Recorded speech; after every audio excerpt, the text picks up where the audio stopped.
Hello friends, good morning. માં ખોડિયાર એજ્યુકેશનમાં આપનું સ્વાગત છે. આજે આપણે જોઈશું ટીવાય બીકોમ સેમ 5માં મેનેજમેન્ટ એકાઉન્ટ 6નું ગુણોત્તર વિશ્લેષણ. એમાં આપણે આગળ કેટલા 10 દાખલા જોઈ ગયા હતા. આજે જોઈશું આપણે 11મો દાખલો. 11મા દાખલાનું પાકું સરવાળું અહીંયા આપેલું છે, એ આપણે એની ઉપર નજર કરી લઈએ. સો સ્નેહા લિમિટેડનું તારીખ 31/3/19ના રોજનું પાકું સરવાળું. હવે એમાં છે ઇક્વિટી શેર અને દેવા, એમાં શેર મૂડી આપી છે. ઇક્વિટી શેર આવ્યા છે 10 રૂપિયાનો, તે 5 લાખ. 10% પ્રેફરન્સ શેર મૂડી છે એ 2 લાખ. અનામત અને વધારો છે 3,50,000. પછી લાંબા ગાળાના ઓછીના નાણાં માટે બેન્ચર છે 2,50,000. વેપારી દેવા છે લેણદાર દેવી હુંડી 1,20,000 અને 20,000. અન્ય ચાલુ દેવામાં છે બીઓડી, એ છે 90,000. પછી મિલકતોમાં આવશે બિનચાલુ મિલકત, એમાં કાયમી મિલકત જે છે જમીન મકાન 6,30,000, સાચા અને યંત્ર 3,50,000, ફર્નિચર છે 50,000. અન્ય બિનચાલુ મિલકતમાં પ્રાથમિક ખર્ચા એ પાસે 10,000. ચાલુ રોકાણો, એમાં ટૂંકા ગાળાના રોકાણ 1 લાખ, માલ સામગ્રી અને સ્ટોક છે તે 1 લાખ, દેવાદાર 2,30,000, લેણી હુંડી 30,000, રોકડ અને બેંક સિલક છે 30,000. હવે અહીંયા આપણને આપ્યા છે નફા નુકસાન ખાતું આપી જ દીધું છે. નફા નુકસાન ખાતામાં આપણે નજર કરીએ તો વેચાણ છે, એમાં શું કહે છે કે રોકડ વેચાણ ઉધાર વેચાણના 33.1/3% છે, જેની રકમ આપી છે આપણને 40 લાખ.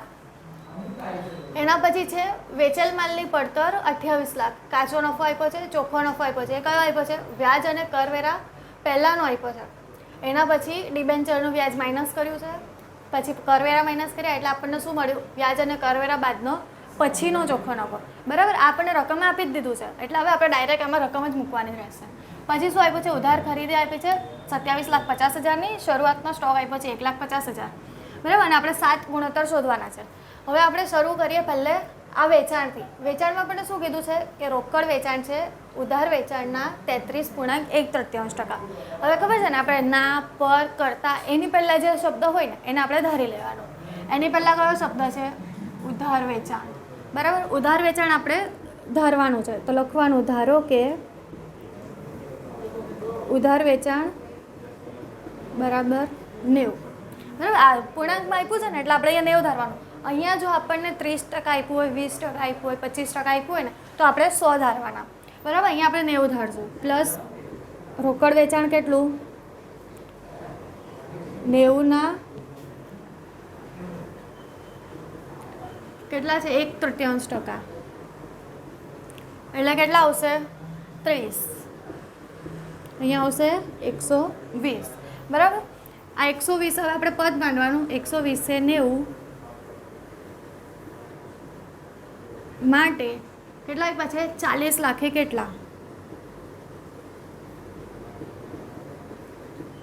ચાલો હવે આપણે કેલ્સી કરશું. 40 લાખ ગુણ્યા 90 ભાગ્યા 120 એટલા આવશે 30 લાખ. આ આપણને શું મળ્યું? ઉધાર વેચાણ. બરાબર છે. હવે આપણે આગળ ગણતરી કરીએ.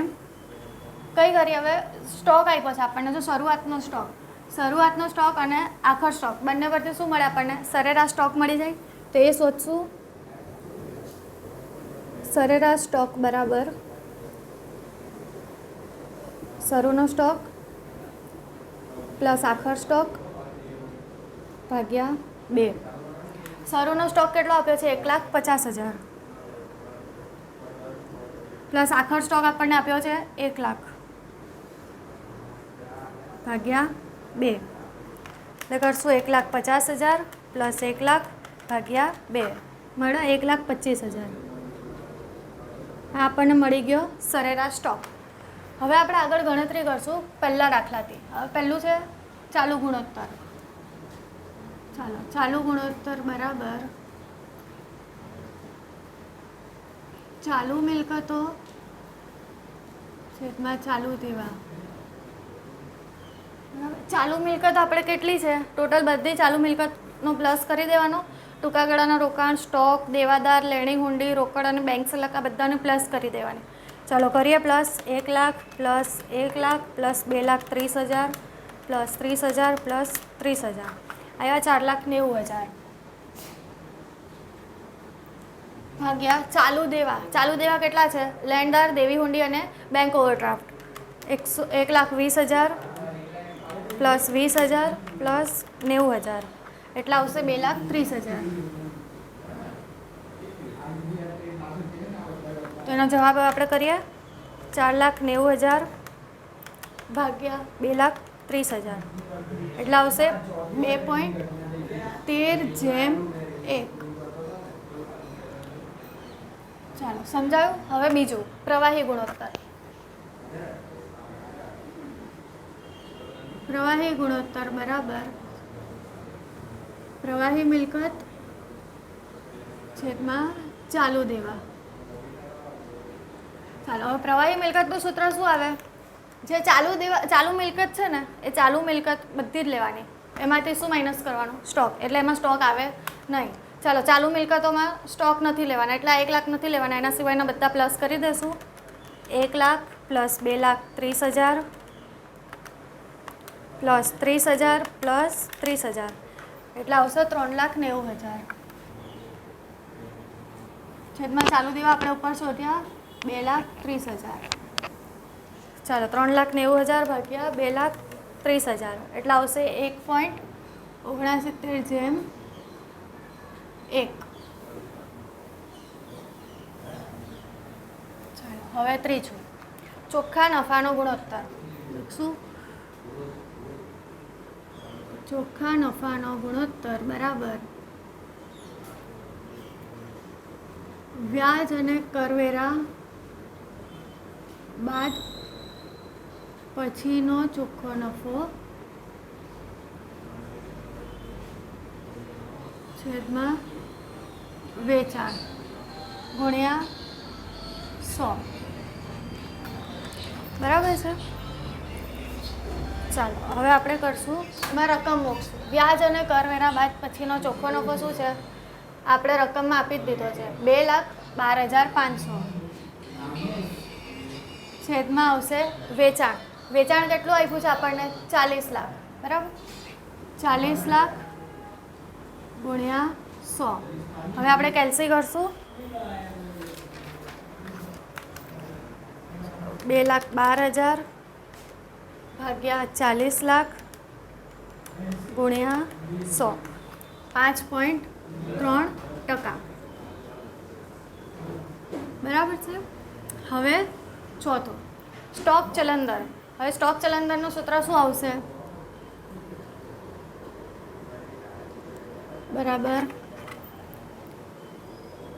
વેચેલ માલની પડતર છેદમાં સરેરાશ સ્ટોક.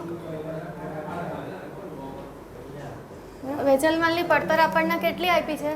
28 લાખ. બરાબર છે.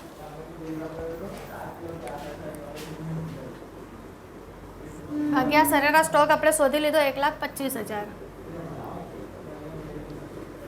એટલે કેટલા આવશે? આપણે કેલ્સી કરીએ. 28 લાખ ભાગ્યા 1,25,000 22.4 વખત. બરાબર. હવે આપણે પાંચમું કરશું દેવાદારોનો ગુણોત્તર.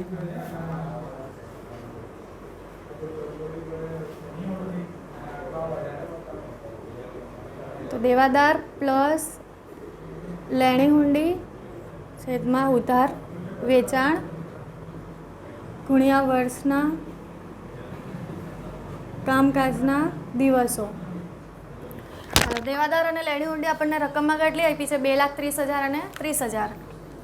2,30,000 પ્લસ 30,000. ઉધાર વેચાણ આપણે શોધ્યું હમણાં જ. કેટલું? 30 લાખ ગુણ્યા વર્ષના કામકાજના દિવસો કેટલા છે? 360. ચાલો હવે કરીએ 2,30,000 પ્લસ 30,000 ભાગ્યા 30 લાખ ગુણ્યા 360. 30,000 પ્લસ 30,000 ભાગ્યા 30 લાખ ગુણ્યા 360 એટલે આવશે 31.19.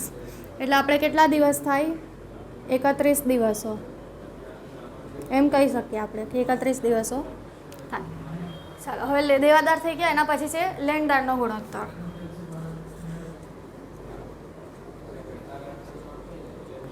લેણદારનો ગુણોત્તર બરાબર સેમ જ સૂત્ર આવશે, ખાલી અહીંયા ઉધાર વેચાણની જગ્યાએ ઉધાર ખરીદી આવશે અને અહીંયા દેવાદાર અને દેવી હુંડી આવશે. તો લખવાનું સોરી લેણદાર અને દેવી હુંડી છેદમાં ઉધાર ખરીદી ગુણ્યા વર્ષના કામકાજના દિવસો 360. લેણદાર આપણને કેટલા આપ્યા છે? 1,20,000 અને દેવી હુંડી છે 20,000. લખશું 1,20,000 પ્લસ 20,000 છેદમાં ઉધાર ખરીદી કેટલી છે? આપણે રકમમાં અહીંયા આપી દીધી છે ઉધાર ખરીદી 27,50,000 ગુણ્યા 360. કરીએ 1,20,000 પ્લસ 20,000 ભાગ્યા 27,50,000 ગુણ્યા 360 18.32 એટલે કેટલા? 18 દિવસ.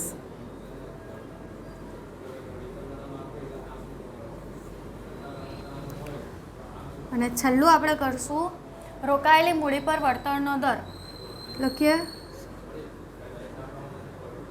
રોકાયેલી મૂડી પર વળતરનો દર. એનું સૂત્ર આવશે વ્યાજ અને કરવેરા બાદ પહેલાંનો ચોખ્ખો નફો છેદમાં આવશે સરેરાશ રોકાયેલી મૂડી. ચાલો હવે રોકાયેલી મૂડી આપણે કેવી રીતે શોધાય તમને ખ્યાલ છે? તો આપણે પહેલાં શોધશું રોકાયેલી મૂડી.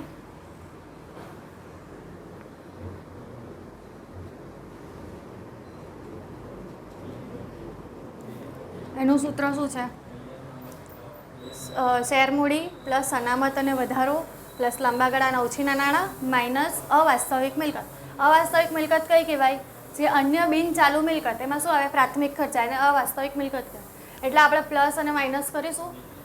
ઇક્વિટી શેર મૂડી એટલે આવશે અહીંયા શેર મૂડી પ્લસ અનામત વધારો પ્લસ લાંબા ગાળાના ઓછીના નાણાં માઇનસ અવાસ્તવિક મિલકત. બરાબર છે? ચલો કેટલી છે ઇક્વિટી શેર મૂડી? 5 લાખની. પ્રેફરન્સ શેર મૂડી છે 2 લાખની અને અનામત અને વધારો છે 3,50,000. લખ્યા 5 લાખ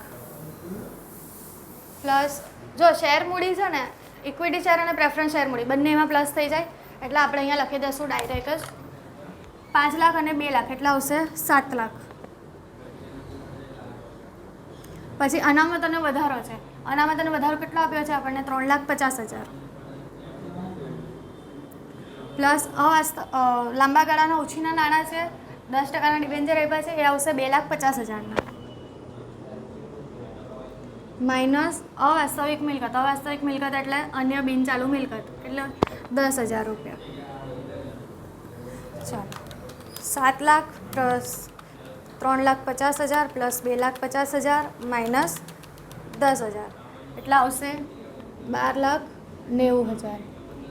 બરાબર છે? આ શું મળ્યું? રોકાયેલી મૂડી. રોકાયેલી મૂડી આપણે લખશું અહીંયા સૂત્રમાં છેદમાં રોકાયેલી મૂડી ગુણ્યા 100. વ્યાજ અને કરવેરા બાદ પહેલાંનો ચોખ્ખો નફો આપણને રકમમાં આપી દીધું છે 4,50,000. લખીશું 4,50,000 ભાગ્યા રોકાયેલી મૂડી હમણાં આપણે શોધી 12,90,000 ગુણ્યા 100. કેલ્સી કરીએ 4,50,000 ભાગ્યા 12,90,000 ગુણ્યા 100 એટલે આવશે 34.88%.